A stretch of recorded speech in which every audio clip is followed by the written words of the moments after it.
봉독입니다. 오늘은 창세기 47장 13절로 26절까지 말씀입니다. 다 같이 합독하시고 이어서 목사님의 말씀과 통성 기도가 있겠습니다. 시작. 그 해가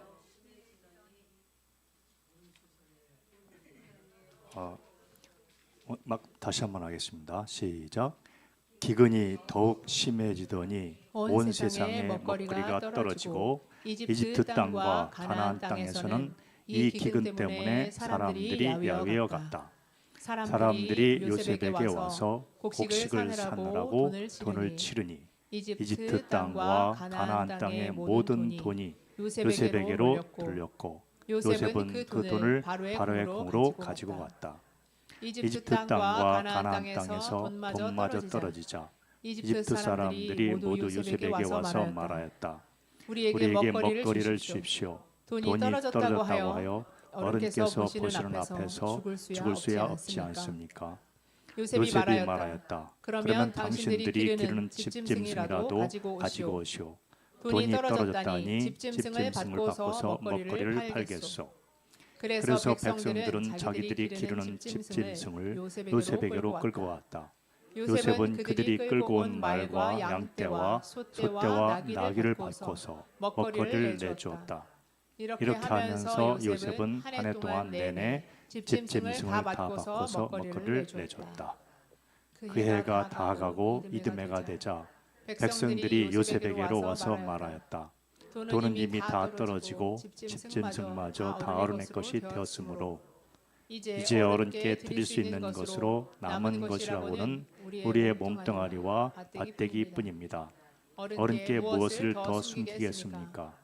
어른께서 보시는 앞에서 우리가 밭과 함께 망할 수 없지 않습니까?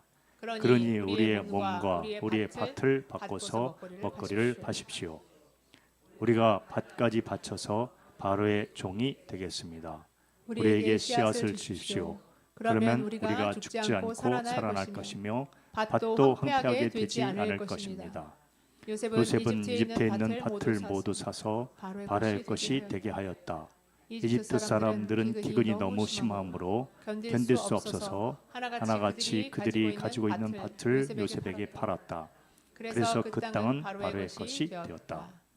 요셉은 이집트의 이 끝에서 저 끝까지 여러 성읍으로 나누고 이집트 전 지역에 사는 백성을 옮겨서 살게 하였다. 그러나 요셉은 제사장들이 가꾸는 밭은 사들이지 않았다.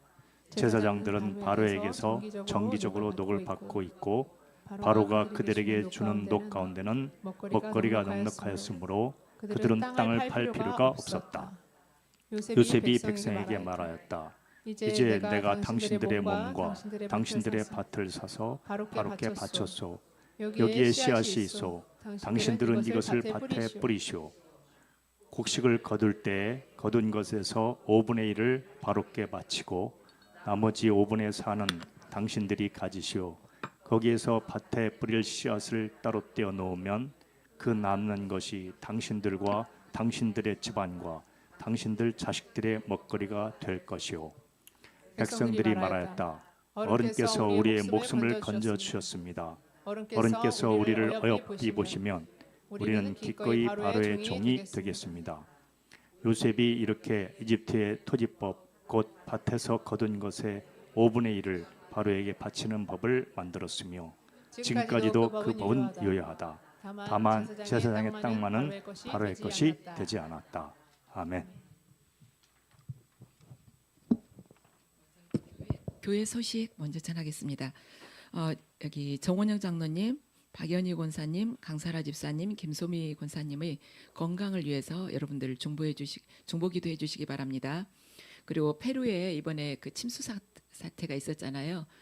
그때 침수된 분들 가정과 이렇게 서로 이제 이야기를 서로 나눌 수 있는, 교제할 수 있는 이런 좋은 계기가 됐으니까 그분들이 복음을 받아들일 수 있도록 그러한 전도의 문이 활짝 열릴 수 있도록 여러분들 기도해 주시기 바랍니다.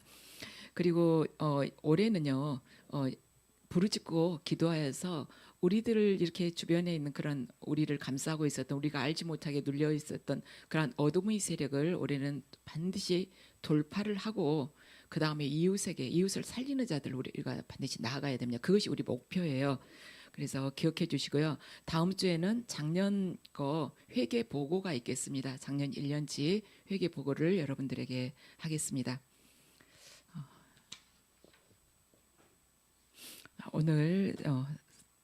오늘은 모두 바로의 것이 되다라는 제목으로 말씀을 전하겠습니다. 이제 흉년이 시작이 됐어요. 요셉이 바로의 그 꿈을 해석하면서 7년은 풍년이고 7년은 흉년이 될 것이라고 그랬잖아요. 그래서 풍년 7년이 지나가고 흉년이 이제 시작되면서 요셉이 아버지하고 자기 형제들을 이렇게 만나는 그런 은혜를 경험하게 됩니다. 정말 좋은 시간들이 된 거예요. 기근 때문에 온 가족이 함께 만날 수 있는 그런 계기가 된 것이죠. 그런데 기근이 이렇게 딱 닥치니까 어때요? 사람들이 막 이동이 있잖아요. 기근이 아니었으면 가나안 땅에서 야곱과 그 아들들이 오겠습니까? 그래서 사람들이 이동이 시작한 거예요. 그래서 인구 이동이 막 일어나면서 이렇게 서로가 이제 거기서 사건이 이렇게 생기는 것이죠. 우리 그 이스라엘하고 하마스 전쟁도 그러잖아요. 물과 식량이 없으니까 사람들이 이동을 하잖아요. 물과 식량이 있는 곳으로 이동을 하지 않습니까? 그런데 지금 여기 사람들은 여기 애굽에 지금 온 사람들은 어디로 이동을 하고 있냐면 애굽에 식량이 있단다. 그 소문을 듣고 어디로 이동을 하냐면 요셉이 있는 곳으로 사람들이 다 몰리고 있습니다. 요셉한테 가야지 먹을 수가 있단다. 먹고 살아날 수 있단다. 그러니까 한 사람이 제대로 된 신앙을 가지게 된다면 믿음 안에서 바로 세게 된다면 바로 거기서 생명을 살리는 그런 역사들이 일어나게 된다는 것입니다. 우리는 이 사건을 통해서 그걸 볼 수가 있는 것이죠. 그리고 그 자신의 생명을 살리기 위해서 그 사람에게로 다 이렇게 집중하게끔 되어 있는 것입니다. 따라서 우리가 오늘 본문을 읽으면서 한 신앙인의 삶을 통해서 사회가 어떻게 변하고 그 신앙인 주위에 있는 사람들이 어떻게 살아가는지를 우리가 볼 수가 있게 되는 것입니다. 13절하고 15절, 13절에서 15절 함께 읽으시겠습니다. 자, 기근이 더욱 심해지더니 온 세상의 먹거리가 떨어지고 이집트 땅과 가나안 땅에서는 이 기근 때문에 사람들이 야이어갔다. 사람들이 요셉에게 와서 곡식을 사느라고 돈을 치르니 이집트 땅과 가나안 땅의 모든 돈이 요셉에게로 몰렸고 요셉은 그 돈을 바로의 궁으로 가지고 갔다. 이집트 땅과 가나안 땅에서 돈마저 떨어지자 이집트 사람들이 모두 요셉에게 와서 말하였다. 우리에게 먹거리를 주십시오. 돈이 떨어졌다고 하여 어른께서 보시는 앞에서 죽을 수야 없지 않겠습니까? 아멘. 이제 이 시대에 애굽 땅과 중동 그쪽 지역들이 다 이제 기근에 처했는데 요셉이 있는 애굽 땅만은 아직도 식량이 창고마다 가득했어요. 그래서 사람들이 이제 그 소문을 듣고 그 식량을 사야겠다 하고는 다 몰려온 것입니다. 그러니까 돈으로 이제 이 사람들이 식량을 산 것이죠. 샀는데 그 이제 우리가 생각하는 이런 종이 지폐가 아니라 그때는 은으로 이걸 환산을 했어요. 그래가지고 은이 엄청나게 많이 이제 쌓인 것입니다. 그러니까 그 은을 전부 다 이 요셉이요 바로에게 갖다 줬어요. 그러니까 바로가 얼마나 놀랬겠어요. 은이 산더미 같이 쌓여 있으니. 그런데 문제는 이제 이 사람들이 가지고 있는 돈들이 다 떨어진 것입니다. 그래서 돈으로는 이제 식량을 살 수가 없는 거예요. 그러니까 자기들이 가지고 있는 어른들 보는 앞에서 죽을 수는 없잖아요. 그러니까 16절에 그러면 요셉이 그러자 당신들이 기르는 집짐승이라도 데려오라고. 그러면 그걸 받고 식량을 주겠다고 요셉이 이야기를 합니다. 그러니까 이 사람들이 자기들이 기르고 있는 집짐승 뭐냐면 말과 양떼와 소떼와 나귀들을 다 가져왔다는 거예요. 뭐 나귀도 없는 사람은 뭐 닭이라도 장닭이라도 들고 왔겠죠. 그걸 받고 요셉이 이제 먹일 것을 내준 거예요. 근데 이렇게 하면서 요셉은 한 해 동안 내내 집짐승을 다 바꿔서 먹을 것을 내줬다고 그래요. 근데 여러분들 이제 우리가 이걸 가볍게 지나갈 수가 있는데 한번 곰곰하게 한번 생각을 해보세요. 소 한 마리 가져온 사람한테 한 해 동안 내내 먹을 것 주는 거하고 닭 한 마리 가져온 사람한테 먹을 것을 여러분들이 줘야 된다면 무슨 기준으로 하겠어요? 여러분이 요셉 입장이라면 소 한 마리 가져온 사람한테는 먹을 것 많이 주고 닭 한 마리 가져온 사람은 조금 줘야 되잖아요. 근데 이 사람은 그렇게 해가지고 한 해 내내 살겠어요? 금방 죽지. 그러니까 요셉이 얼마나 이걸 지혜롭게 했는지를 알 수가 있는 것이면, 여기에서 뭐 폭동이 일어났다는 말이 없어요. 닭을 가져온 사람도 한 해 동안 내내 먹고 살게 해주고, 소를 가져온 사람도 먹을 수 있도록 해준 것입니다. 이걸 이제 소 가지고 온 사람은 닭 가지고 온 사람한테 먹을 거 주는 것 보고 화가 날 수도 있잖아요. 여러분 포도원 품꾼 이야기 생각나시죠? 아침 6시에 온 사람하고 오후 5시에 온 사람이나 다 한 데나리온 주니까 뭐라 그래요? 아침 6시에 온 사람이 투덜투덜 하잖아요. 왜 자기 더 많이 주지 않냐고. 벌써 소 가져온 사람이 투덜투덜 할 수 있는데 이들이 그런 불만이 없이 다 받아갔다는 것이에요. 이들이 왜 그렇게 할 수가 있었을까? 우리가 만약에 내가 소 한 마리 가져갔는데 닭 한 마리 가져온 사람하고 이렇게 비교해 봤을 때 별 차이가 없이 주는 것 같다. 어떻게 된 거지? 항의를 어쩔 때 할 수가 없냐면은 그 나눠준 사람이 굉장히 공의롭고 정직하면 우리가 할 말이 없는 거예요. 오죽이나 알아서 했겠나 그런 생각이 들죠. 그래서 요셉이 얼마나 이 행정적인 것이며 정책을 정확하게 했는지를 우리가 짐작을 할 수가 있는 것입니다. 그래서 이 가축을 받고 이제 그 다음번에는 사람들에게 먹을 것을 나눠줬어요. 그랬는데 이 가축 떼를 어마어마하게 많이 받았지 않겠어요? 애굽에서만 가축 데리고 왔겠어요? 가나안 땅에서도 다 데리고 오고 그랬지. 그런데 이걸 가지고 이제 바로한테 갖다 줘야 돼. 은화는 이제 가지고 가기가 쉬웠어요. 근데 이 가축을 데리고 바로의 궁전으로 여러분들 데리고 간다고 생각해 보세요. 궁전이 뭐가 되겠습니까? 이들 베이설볼에다, 그런데다 바로가 날마다 이 가축만 키우고 있겠습니까? 그러니까 이 가축이 어디로 갔을까? 우리가 가만 생각을 해보면 고센 땅으로 갔겠구나.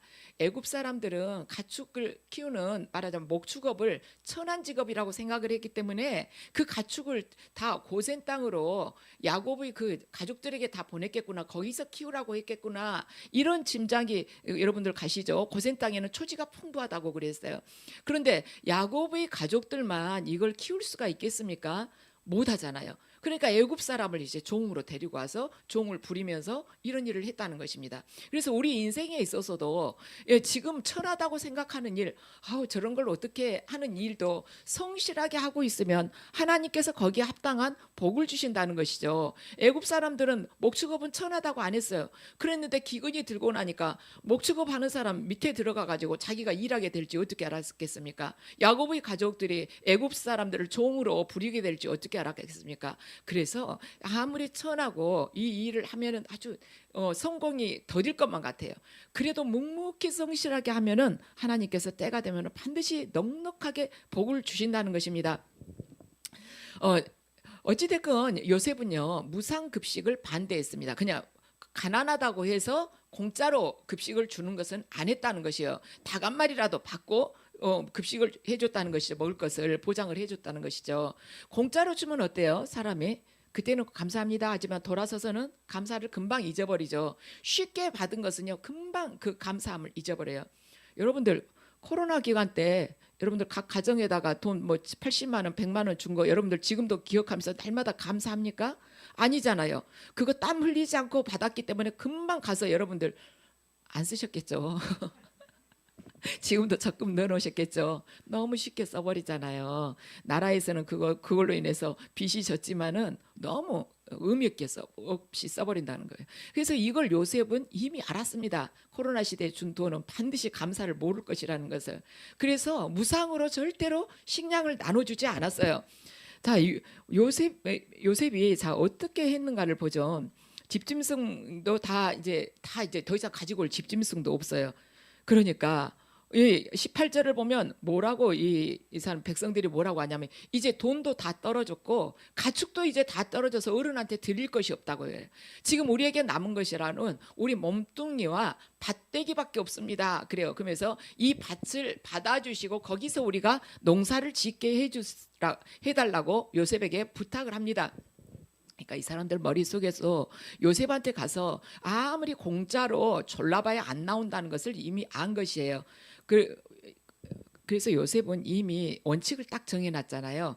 무엇이든지 내가 그것을 취하기 위해서 거기에 합당한 내가 대가를 치러야 된다는 이런 사고방식이 딱 잡혀 있으면 그 사회에는 질서가 이미 다 잡힌 사회인 것입니다. 내가 저걸 참 갖고 싶어요. 그런데 거기에 대한 대가를, 합당한 대가를 내가 치러야만이 저걸 갖는다. 그걸 갖기 위해서 내가 노력을 해야 된다. 이런 사고방식이면 사회에는 문제가 없어요. 그런데 공짜로 어떻게 힘 안 들이고 가져봐야겠다 하니까는 뭐 강도며 폭행 사건이 일어나는 것이 쉽게 어떻게 얻으려고 하니까 거기에는 무질서와 혼란만이 존재한 것입니다. 그런데 이 요셉이 이렇게 많은 식량을 애굽이며 다른 나라 백성들에게도 나눠줬지만 혼란한 게 전혀 없었다는 것이에요. 딱 원칙이 절대로 공짜로는 안 준다는 것입니다. 그래서 이제 백성들, 애굽 백성이나 다른 나라 사람들이 와가지고 이제 자기들 몸과 밭밖에 없다고, 그러니까 요셉이 이제 이야기를 한 것입니다. 그러면 너희들이 이 밭을 애굽에다 주고 애굽 왕에다가 바치고 주고, 그리고 너희들은 거기서 일을 해라. 일을 하면 얼마를 주냐면 이 밭에서 만약에 쌀이 6가마가 나왔다. 그러면 쌀 3가마는 네가 거기서 5분의 1은, 만약에 5가마가 나왔다면 1가마는 나라에다 바치고 나머지 4가마는 네가 가져라. 이렇게 한 것입니다. 그러니까 20%는 나라에다 바치고 농사 열심히 하고 20%는 나라에 바치고 80%는 너희들이 쓰라고 한 것입니다. 그러니까 이 사람들이 뭐라고 그러냐면은 너무나도 감사하다고 그래요. 감사합니다. 그럽니다. 그러면서 여기다 당신들이 가지시오. 그러니까 이 사람들 하는 말이, 어른께서 우리의 목숨을 건져 주셨습니다. 어른께서 우리를 어여삐 보시면 우리는 기꺼이 바로의 종이 되겠습니다. 우리의 목숨을 건져 줬다고 그래요. 우리가 생각하기에는 20%면 엄청난 이자네. 1부도 더 되네. 이런 생각이 들죠. 2부잖아요. 근데 이 시대에 소작농에게 있어서는 어떻게 되냐면 50%씩 나눴습니다. 그러니까 만약에 나라의 땅을 가지고 농사를 지은다면 나라에다 50% 바치고 농사진 사람의 50%를 가져갔어요. 그런데 요셉은 나라에다 20%만 바치라고 한 것입니다. 그러니까 얼마나 이익입니까? 그러니까 어른께서 우리를 살려주셨다고 그렇게 이야기를 한 것입니다. 그래서 이 사람들이 이제 다 가진 것이 없고 몸하고 밭대기만 가지고 있는데도 그걸 가지고 요셉에게 왔다는 것은 뭐냐면, 양식이 떨어지면 요셉에게 가야겠구나. 양식이 떨어졌을 때 요셉에게 가면 우리가 살 수 있겠구나. 요셉에게 가면은 구원이 있구나. 이들이 그걸 알게 된 거예요. 그래서 우리는 성경에서 요셉은 예수님의 표상이다. 이삭은 예수님의 표상이다. 이렇게 이야기를 하죠. 요셉은 예수님의 표상이라고 이야기를 합니다. 그래서 뭔가 떨어지면 우리들도요, 떨어지면 삶에 있어서, 영적인 삶에 있어서 기근이 오면, 삶에 있어서 고통이 우리에게 닥치면 예수님께 가야 된다는 생각을 우리가 하지 않습니까? 자, 요한일서 5장 12절 말씀 함께 읽으시겠습니다. 그 아들을 모시고 있는 사람은 생명을 가지고 있고 하나님의 아들을 모시고 있지 않은 사람은 생명을 가지고 있지 않습니다. 예수 그리스도 그분께서 생명이시기 때문에 그분이 우리에게 함께 계시면 우리는 생명을 가지고 있다는 거예요. 그분이 우리와 함께 하시면은 우리에게 구원이 있고 생명이 있다는 것입니다. 그래서 예수님이 우리와 함께 계시면은 생명이 있지만 예수님이 우리와 함께 계시지 않으면 생명이 없다는 거예요. 그래서 요셉을 통해서 우리가 뭘 배우냐면, 하나님 앞에 바로 서는 사람이 있으면 거기에는 반드시 생명의 역사가 일어난다는 것입니다. 물론 요셉 이 사람 자체로 사는 것은 아니에요. 하나님께서 요셉을 먼저 애굽으로 보내셨습니다. 그리고 바로의 꿈을 해석하게끔 하셔가지고, 그래서 바로의 쓰임을 받게끔, 바로로부터 쓰임을 받게끔 해서 하나님께서 지혜를 주시고 지금 요셉을 사용을 하고 계신 것이죠. 또 하나님께서 예수님을 이 땅에 보내셨기 때문에 우리들이 그 생명을 얻는 일, 구원을 받는 일이 우리들에게 생겨나지 않았습니까? 또한 하나님께서 우리 믿는 자들을, 그리스도인들을 이 세상의 어딘가로 보내실 때 그런 생명의 역사가 일어난다는 것입니다. 그래서 우리는요, 그 생명의 역사를 이루도록, 회복의 역사를 이루도록 하기 위해서 부름받은 자들이라는 것입니다. 그래서 우리가 살아가는 자리에서는 항상 생명이 잉태되고 생명이 나아져야 되고 또한 생명이 회복되는 그런 자리가 되어야 된다는 것입니다. 그래서 우리가 그 일을 위해서 지금 부름 받은 자들인 것이에요. 나만 들여다보라는 것이 아니라 바로 생명의 역사를 이루는 자 요셉처럼 그가 기근이 되자, 누군가가 영적인 기근, 고통, 말하자면 육적인 기근이 됐을 때 우리를 찾아올 수 있는 것, 요셉을 찾아갔듯이 우리를 찾아올 수 있도록, 우리를 통해서 생명을 이루도록 하시기 위해서 우리를 부르셨다는 것입니다. 그래서 예수님께서 요한복음 6장 48절에서 60절을 통해서 말씀을 하십니다. 자, 함께 읽으시죠. 나는 생명의 빵이다. 너희 조상은 광야에서 만나를 먹었어도 죽었다. 그러나 하늘에서 내려오는 빵은 이러하니 누구든지 그것을 먹으면 죽지 않는다. 아멘. 요셉이 나누어 주는 이 식량을 먹고는 그 시대 사람들이 다 죽었습니다. 또한 출애굽 당시에 이스라엘 백성들이 하나님께서 내려주신 그 만나를 먹고도 다들 죽었어요. 그런데 예수 그리스도를 이 땅에 보내주신 이유는 뭐냐면 까닭은요, 영원히 죽지 않는 그 생명을 떡을 주시기 위해서 하나님께서 예수 그리스도를 이 땅에 보내셨다는 것입니다. 출애굽 당시에 만나를 먹고도 다 죽었고, 말하자면 애굽이 기근에 처했을 때, 그 중근동 지방이 다 기근에 처했을 때 요셉이 나누어 주는 그 식량을 먹고도 다 죽었는데 예수 그리스도를 통해서 너희들은 죽지 않는 생명의 떡을 먹고 영원한 생명을 살라고 예수 그리스도를 우리에게 보내주신 거예요. 그래서 양식이라는 것이 뭐예요? 먹으면 우리 생명의 일부가 되는 것이죠. 우리가 무엇을 먹느냐에 따라서 우리의 건강의 척도가 그 먹은 음식에 따라서 달라지는 것입니다. 그래서 세상의 것을 먹으면 반드시 마귀의 종이 되는 것이고, 예수 그리스도로부터 흘러나온 말씀을 먹게 된다면 반드시 하나님의 종으로 살아가게 된다는 것입니다. 그래서 우리가 예수님을 먹어야 된다는 것이에요. 내가 먹는 것이 바로 나를 만들거든요. 그래서 그분은 우리 안에 오셔가지고 말씀의 장막을 우리 안에서 펴십니다. 그래서 우리의 생명이, 우리가 그 말씀을 먹고 우리의 생명의 일부가 그분이 되셨잖아요. 그래서 그분과 함께 살아가고 우리를 통해서 생명의 역사가 일어난다는 것입니다. 우리가 먹은 것이요 밖으로 나오게 돼 있어요. 먹었던 것이 흘러나온 것입니다. 내 안에 없는 것을 절대로 우리가 내보낼 수 없는 거예요. 그래서 예수 그리스도의 그 말씀의, 그 생명의 떡을 먹을 때 그 말씀이 육화돼서 이 세상 속에 흘러나가서 우리가 간 곳마다 생명의 역사가 일어나게 된다는 것입니다. 그렇지만 요셉은 애굽 땅에 왔는데 애굽에서 생명을 낳는 일을 하기 위해서 먼저 보냄을 받은 사람이거든요. 그래서 요셉을 통해서 수많은 사람이 살아났어요. 그런데 요셉이 애굽 땅에서 그렇게 많은 사람들에게 수혜를 베풀고 살았지만 요셉은 애굽에 속한 자가 아니었다는 것입니다. 애굽에 속해서 살지 않았어요. 바로의 종으로서 애굽의 총리로서 살았지만은 그는 애굽에 속한 자가 아니었습니다. 우리들도 또한요, 부름받은 우리들도 또한 이 땅에서 지금 살고는 있지만 이 땅에 속한 자가 아니라는 것입니다. 요셉을 통해서 왜 그런 생명의 역사가 일어났느냐? 비록 애굽에서 살았지만 바로의 총리로서 살았지만, 또한 뭐 총리 관저도 있었지 않겠어요? 그렇게 살았지만은 애굽에 속한 자로 살지 않았기 때문에 하나님께서 요셉을 통해서 생명의 역사를 이루신 것입니다. 우리들도요, 애굽과 같은 이 세상 속에서 지금 살고 있어요. 그렇지만 이 세상에서 살고는 있지만 세상에 속한 자가 아님으로써 살아갈 때 우리들을 통해서 생명의 역사가 일어난다는 것입니다. 자, 20절을 함께 읽으시겠습니다. 20절요. 함께 읽으시죠.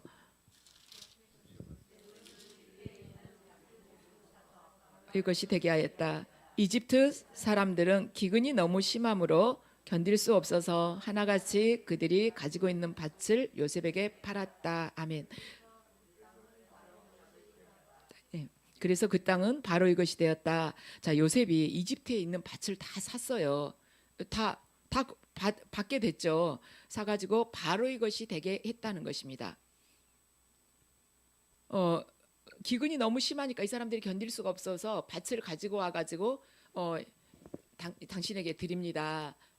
그리고 우리가 거기서 농사를 지어가지고 우리가 좀 생명을 유지하게 해주세요. 목숨을 부지하게 해주세요. 그런 거예요. 그래가지고 요셉이 그 땅을 다 산 것입니다. 그래가지고 어떻게 하냐면 그걸 다 바로의 것이 되게 했어요.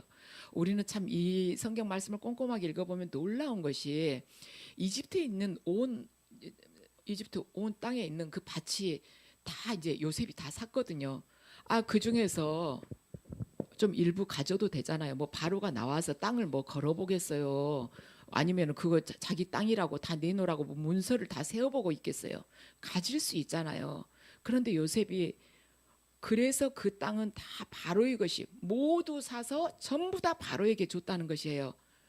요셉이 우리나라 말로 떡고물을 하나도 먹지 않았다는 것입니다. 모두 사서 전부 다 바로의 것이 됐다는 것이에요. 애굽에서 살았지만 애굽에서 속한 자가 아니었다는 것입니다. 그래서 생명의 역사가 일어난 거예요. 그래서 사람들이 닭 한 마리 가지고 와도 1년 내내 먹고 살게 해줘도 2마리를 안 했다는 것입니다. 예수님께도 그러셨어요. 그분은 아버지께서 보내셔서 이 땅에 오셨습니다. 그렇지만 이 땅에서 사실 때 뭐라 하셨냐면 나는 머리 둘 곳도 없다고 그러셨어요. 그분은 머리 둘 곳도 없었습니다. 그분이 머리 둘 곳도 없었다고 하는데 우리는 거기에서 한 걸음 더 나아가서 생각해 볼 필요가 있는 것입니다. 그분이 머리 둘 곳이 그러면 없으면 어디다 머리를 둬야 되나? 그분은 바로 우리들 안에 머리 두기를 원하신다는 것입니다. 우리들 안에서 그분이 머리가 되셔서 우리의 주인이 되어서 우리의 삶을 인도하기 원하신다는 것이죠. 예수님께서는 물질의 세계에서 머리를 둔다거나 물질의 세계에서 취하기를 원치 않으셨어요. 우리들이 우리 자신을 너희들 자신을 나에게 줘.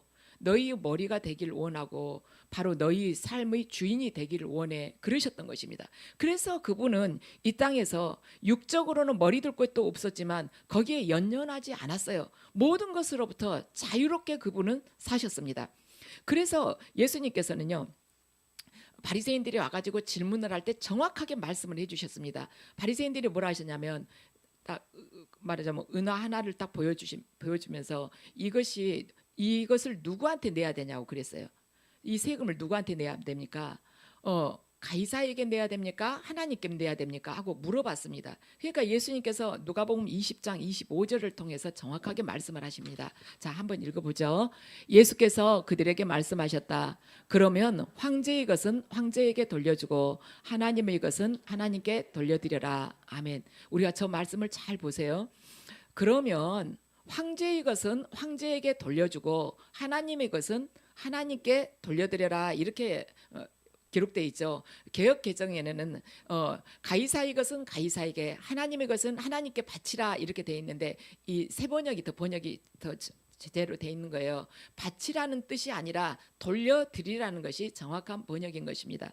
그래서 원래 우리 것이 아니었다는 것이에요. 돌려드려야 된다는 것입니다. 그래서 우리가 지금 소유하고 있다는 그 모든 것들은요. 내 소유라고 생각한 것들은 내 것이 아니라 가이사의 것 아니면 하나님의 것이라는 것이에요. 그래서 이 세상의 것은 세상에게 돌려주고 하나님의 것은 하나님께 돌려야 된다는 것입니다. 그래서 우리는 하나님께 속한 자로 살기 때문에 세상의 것을 우리가 탐낼 필요도 없고 세상의 것을 내가 잃었다고 해서 너무 속상하게 할 필요도 없다는 것입니다. 그러한 삶의 자세로 우리가 자유롭게 살아갈 때 세상 사람들이 저 사람은 왜 저렇게 자유롭고 항상 기쁘게 살아갈 수가 있지? 저러면서도 어떻게 감사를 할 수가 있지? 우리가 믿는 기독교에 대해서 그들이 궁금해하면서 가까이 온다는 것입니다. 우리가 그러한 그리스도의 향기를 바랄 때 나비가 꽃이 그 향을 가지고 따라서 말하자면 꽃을 향해 나아가듯이 세상 사람들이 우리에게 오게 된다는 것이죠. 그래서 그렇게 살아갈 때 하나님 나라가 임하게 된다는 것입니다. 요셉은 애굽의 모든 영화를 다 누릴 수가 있었어요. 바로가 생각해봐도 얼마나 고맙겠습니까? 지금 요셉에게 어떤 일을 시키니까 전부 다 가져야지. 여러분들 생각해보세요. 그 전에 바로가 나라를 다스릴 때 그 밑에 말하자면 신하들이 그렇게 정직하게 다 갖다 준 사람이 있었겠습니까? 근데 바로보다도 더 명철하게 다 그걸 해서 갖다 주니 얼마나 고맙겠어요? 그래서 요셉이 원하는 대로 다 해주고 싶잖아요.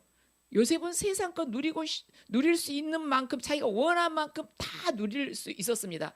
그런데도 요셉은 세상 것은 세상에 돌려줬어요. 바로의 것은 바로에게 돌려졌습니다. 자기 몫을 하나도 취하지 않았기 때문에 요셉이 이 말하자면 기근에 처한 사람들로부터 밭을 다 사들여 가지고 거기서 20%씩 이렇게 가져가라고 했어도 나라에다 20% 바치고 나머지 80%를 가져가라 했어도 일체 거기에 대한 어떤 반대 의견이 없었습니다. 그러니까 요셉이 이렇게 정직한 생활을 했기 때문에 세상 것은 세상에 속한 것은 세상에, 바로의 것은 바로에게 돌려줬기 때문에 토지개혁이라는 것이 얼마나 어마어마한 사업입니까, 나라로서는. 그런데 그 토지개혁을 해도요 전혀 무리가 없이 됐다는 것입니다. 그런데 요셉이 아닌 지금 우리 본문에서는요 제사장에 대한 이야기가 잠깐 언급이 돼요. 왜 이 제사장 이야기를 했을까? 요셉하고 뭔가를 이렇게 대비를 시키기 위해서 뭔가 비교가 되니까 제사장 이야기가 지금 언급이 된 것입니다. 지금 요셉이 이렇게 할 수 있었던 것은요 제사장의 삶하고는 아주 말하자면 서로 비교가 되는 삶인 것이에요. 괴리가 큰 것이죠. 요셉은 지금 애굽에서 이 풍년 7년, 기근 지금 5년째 맞았습니다. 그러니까 12년째 지금 하고 12년째 통치를 하고는요. 그리고는 총리로 있고 13년째를 지금 맞았어요. 그런데 지금 애굽이라는 나라에서 히브리인이 지금 종살이하다가 옥살이하다가 갑자기 총리가 됐어요. 그럼 우리 다니엘서를 보면 다니엘이 그렇게 총리로 있으니까 얼마나 질투와 모함이 많습니까? 뒤에서 음해 공작도 있고 사자굴에 던져지는 일까지 겪잖아요. 그런데 애굽에서 이 요셉을 중심으로 해가지고 얼마나 나머지 애굽 사람들이 요셉에 대해서 질투를 하고 그럴 수 있었겠습니까? 그런데 12년 동안 지금 13년째 바로의 신임을 그런 요셉이 받고 있는 것입니다. 모함하는 글도 올릴 수가 있었지만 요셉을 아무리 털어도 먼지가 안 나온 사람이었어요. 요셉 주변에는 요셉 편이 한 명도 없었어도 바로 요셉은 바로의 눈과 귀로 있는 그 사람들 전부 다 그 사람들 다 요셉 편이 아니거든요. 그런데 요셉이 그 든든하게 그 공직을 다 수행을 했다는 것입니다. 그 이유가 뭘까? 어떻게 하면 그 애굽이라는 그 대국에 가서 히브리 죄인이 총리를 하면서도 13년째 그 총리의 자리에서 물러나지 않고 그 백성들로부터도 신임을 받고 왕으로부터 또 신임을 받고 옆에서 질투를 아무리 자기들이 해보고 털어보려고 하지만 아무것도 안 나오게 저렇게 깨끗하게 살아갈 수가 있는가? 그 이유가 창세기 50장 24절에서 25절에 있습니다. 함께 읽으시죠. 요셉이 자기 친족들에게 말하였다. 나는 곧 죽는다. 그러나 하나님께서 반드시 너희를 돌보시고 너희를 이 땅에서 인도하여 내셔서 아브라함과 이삭과 야곱에게 맹세하신 땅에 이르게 하실 것이다. 요셉은 이스라엘 자손에게 맹세를 시키면서 일렀다. 하나님께서 반드시 너희를 돌보실 날이 온다. 그때 너희는 나의 뼈를 이곳에서 옮겨서 그리로 가지고 가야 된다. 아멘. 자, 요셉이 지금 애굽에서 총리로 있으면서 그러면서 일을 하고는 이제 죽을 때가 됐는데 그때 유언을 하는 거예요. 하나님께서 반드시 너희들을 돌보실 날, 너희들을 이 애굽에서 종살이 하겠지만 해방시킬 날이 온다. 그때 내 뼈를 수습을 해가지고 반드시 그 땅, 가나안 땅으로 너희들이 가지고 가야 된다. 하나님께서 이 애굽에서 너희들을 해방시켜서 가나안으로 인도시키실 텐데 가나안에 너희들이 입성하려고 할 때 그때 반드시 이 유고를 이 뼈를 반드시 가지고 가거라 하고 이야기를 한 것입니다. 요셉은요 애굽 땅에 들어와서 살았지만 그 첫날부터 지금까지 단 한 번도 가나안에 대해서 입 밖에 내본 적이 없었습니다. 그렇지만 가나안을 마음에 품지 않고 살아온 날도 단 하루도 없었습니다. 철저하게 요셉은요 하나님의 속한 자로 살았어요. 또한 현실 속에서는 이 애굽이라는 현실 속에서는요 애굽 땅에 두 발을 딱 딛고 살았어요. 그리고 애굽이라는 현실을 전혀 거부하지 않았습니다. 이게 우리들하고 관계된 이야기예요. 이것이 우리 신앙의 모델이 되어야 된다는 것입니다.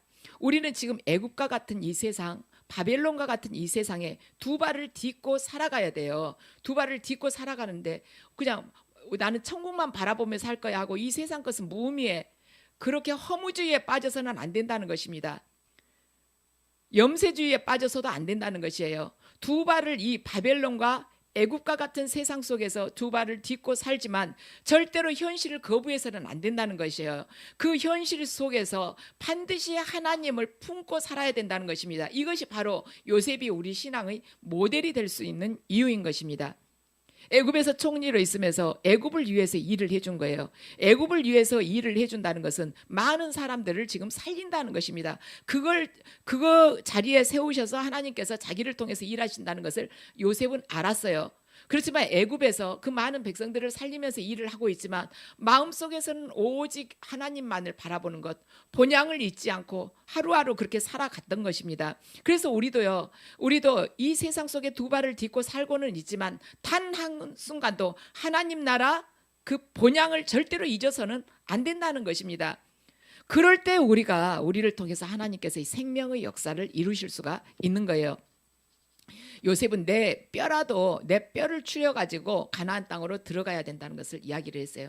내가 여기서 육신적으로는 일을 하지만 나는 오직 가나안, 말하자면 영적인 가나안, 오직 하나님의 그 본향만을 내가 바라보고 산다. 그걸 이야기를 한 것입니다.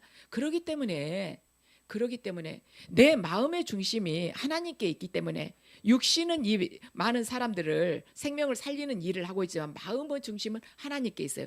그러니까 이 애굽 땅에서 욕심낼 것이 하나도 없었다는 것입니다. 은도, 산더미 같은 은도 다 바로에게 갖다 주고 다 바로의 것이 되게 한 것이에요. 밭도 전부 다 바로의 것이 되게 한 것입니다. 그런데 지금 우리 본문에 나오는 제사장들이 한번 삶을 보죠. 자, 21절과 22절 함께 읽으시겠습니다. 요셉은 이집트 이 끝에서 저 끝까지를 여러 성읍으로 나누고 이집트 전 지역에 사는 백성을 옮겨서 살게 하였다. 그러나 요셉은 제사장들이 가꾸는 밭은 사들이지 않았다. 제사장들은 바로에게서 정기적으로 녹을 받고 있고 바로가 그들에게 주는 녹 가운데는 먹거리가 넉넉하였으므로 그들은 땅을 팔 필요가 없었다. 아멘. 여기 우리 본문 내용하고 쭉 보면 제사장들은 별로 상관이 없는 것 같아요. 지금 기근에 어떻게 그 기근을 요셉이 풍성하게 해결을 하느냐인 것인데 갑자기 제사장 이야기가 나오는 것입니다. 하나님께서 왜 이 말씀을 우리에게 주셨을까? 왜 요셉이 제사장이 밭은 사들이지 않았다는 것을 이걸 기록을 하셨을까? 그리고 그들은 바로에게서 넉넉하게 녹을 받고 있었기 때문에 밭을 팔 필요가 없었다는 이야기를 왜 요셉과 대비를 해서 이 말씀을 주셨을까? 이 제사장들은요 이미 자기들이 소유할 것을 다 말하자면 넉넉하게 소유를 하고 있었어요. 그러니까 기득권이라는 것이죠. 이미 취할 만큼 다 취하고 있었습니다. 그리고 그들은 바로의 종으로 지금 살고 있었습니다. 바로의 녹을 먹었기 때문에 그들은 토지를 굳이 팔 필요가 없어요. 바로가 계속해서 먹을 것을 주는데 뭐 애써 토지를 말하자면 부동산을 함부로 팝니까? 근데 왜 그랬을까? 이 제사장들을 우리 가만히 생각해 보면은 바로가요 7년 풍년 이 꿈을 꿨을 때 애굽에서 뭐 술사, 마술사, 뭐 제사장, 현인들 다 데려다가 이 꿈 해석을 해보라 할 때 제사장들이 해석했습니까? 못했잖아요. 못했죠. 왜 못했는가? 제사장들은 바로의 종이었습니다. 바로의 종이었기 때문에 바로의 문제를 해결할 수가 없는 것이에요. 그렇지만 요셉은 하나님의 종이었기 때문에 바로의 종들과는 전혀 다른 삶을 살고 있었고 또한 바로의 종들과는 다른 영성으로 다른 말하자면 시각으로 봤을 때 그 문제를 해결할 수가 있는 것이에요. 바로의 종들은요 바로 이상만큼 더 이상 될 수가 없는 것이었습니다. 제자가 스승만 하면 족하다고 예수님께서 말씀하셨어요. 바로의 종들은요 바로 그 이상 절대 올라갈 수 없어요. 그 안에서는 바로의 문제를 절대 해결할 수가 없는 것입니다. 그런데 요셉은 하나님의 종이었기 때문에 바로의 종들하고는 전혀 다른 삶을 살아가고 있었어요. 그렇기 때문에 요셉이 다른 영성을 가지고 있었기 때문에 이 풍년과 흉년의 이 문제를 다 해결할 수가 있었다는 것입니다. 그래서 세상을 해석을 하려면요 세상이 가지고 있는 그 영성, 세상이 가지고 있는 가치관, 그걸 가지고는 세상의 기준을 가지고는 세상 문제를 절대로 해결할 수가 없어요. 하나님의 영을 받아야만이 이 세상의 문제를 해결할 수가 있는 것입니다. 하나님의 영이 성령께서 우리와 함께 하시기 위해서는 그 모두 바로의 것은 그냥 바로의 것으로 내주고 하나님의 것은 하나님 것으로 내주려는 그런 단호한 결단이 우리 안에 있지 않으면은 우리는 세상 문제를 해결할 수가 없는 것입니다. 어떤 분이 얼마 전에 저한테 이야기하셨어요. 너무나도 지금 세상에 문제가 많다고. 그래가지고는 그 문제 많은 것에 대해서 하나 하나하나 열거를 하는데 20가지도 넘는 거예요. 근데 제가 그 문제를 가만 들으면서 그 해답은 한 가지인데 아무리 문제가 20가지든 200가지든 간에 하나님 안에 모든 답이 있지 않습니까? 저와 여러분은 올해 정말로 잘 살아야 돼요. 어떻게 잘 살아야 되냐? 세상이 아무리 흔들린다 할지라도, 아무리 태풍이 불고 폭풍우 속에서 쓰나미가 몰려온다 할지라도 거기에 우리가 함몰돼서는 안 된다는 것입니다. 아무리 기근이 7년이 주어진다 할지라도 하나님을 바라볼 때 하나님께서 뜻하시는 생명의 역사, 생명을 살리는 그 계획이 있으시다는 거예요. 우리는 올해 정말로 주님만 바라봐야 돼요. 항상 그래야 되지만 올해 1년을 오직 주님께만 주시하면서 잘, 주님의 그 지혜로, 그리고 주님께 간절하게 매달리면서 그분께 의지하면서 이걸 극복을 해내야 되는 것입니다. 그럴 때 세상 사람들이 저 사람 왜 저렇게 끄떡을 안 해? 이렇게 어려운데도 어떻게 저렇게 찬양을 할 수가 있어? 이러면서 예수 그리스도의 그 향기를 맡고 우리에게 온다는 것이죠. 그리스도에 대해서 알고 싶어 한다는 것입니다. 궁금해지는 것이에요. 그런데 그리스도인들이 세상 사람보다 더 세상스럽게 살려고 하니까 그들이 조롱을 하는 것이죠. 더 한다고, 불신자보다 더한다고 그러는 것이죠. 저와 여러분이 올해 정말 지혜롭게 이 요셉의 이 삶을 통해서 우리가 배웠듯이 정말 바로의 종이 되지 않고 하나님의 종으로서 그 정체성을 정확하게 드러내면서 예수 그리스도의 옷을 입고 예수 그리스도라고 담대하게 말할 수 있어야 돼요. 그냥 중간에 어영부영 하면서는 적당하게 묻어가려고 해서는 안 되는 것이죠. 그러면 하나님께서 역사를 하실 수가 없어요. 요셉처럼 오직 비록 애굽 땅에 있다 할지라도 본향을 잃지 않는 것입니다. 그리할 때 저와 여러분을 통해서 하나님께서는 반드시 생명을 잉태하고 생명을 낳고 생명을 회복하고 구원하시는 그러한 역사를 이루실 걸로 믿습니다. 여러분 모두를 삶을 통해서 그 역사가 일어나시기를 주님의 이름으로 축원합니다.